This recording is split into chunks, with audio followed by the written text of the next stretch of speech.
দোহা বিমানবন্দর থেকে বাংলাদেশ সময় ভোর 6টা 5 মিনিটে রওনা দিয়েছেন। ঢাকা বিমানবন্দরে 10টা 30 মিনিটের মধ্যে অবতরণ করার সম্ভাবনা রয়েছে। দলের নেতাকর্মী এবং সাধারণ নাগরিক তারা দলীয় পতাকা এবং জাতীয় পতাকা হাতে নিয়ে রাস্তার পাশে দাঁড়িয়ে আছেন স্বাগতম জানানোর জন্য। চেয়ারপারসনের বিমান অবতরণ করার পর বিমানে এই বিএনপি মহাসচিব সহ স্থায়ী কমিটির নেতৃবৃন্দ স্বাগতম জানাবেন।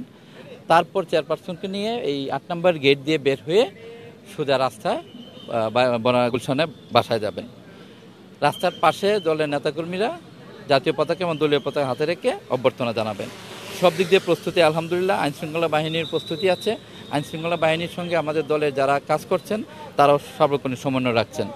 আর আমরা সুক্রিয়া যে তিনি চিকিৎসার জন্য গেলেন, চিকিৎসা করে অনেকটা সুস্থ হয়েছেন, দেশে আসতেছেন। দেশবাসী সুক্রিয়া আদায় করছে।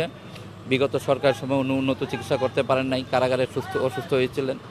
সেই জন্য আল্লাহ দরবারে আমরা অনেকটা সুক্রিয়া আদায় করতেছি আলহামদুলিল্লাহ।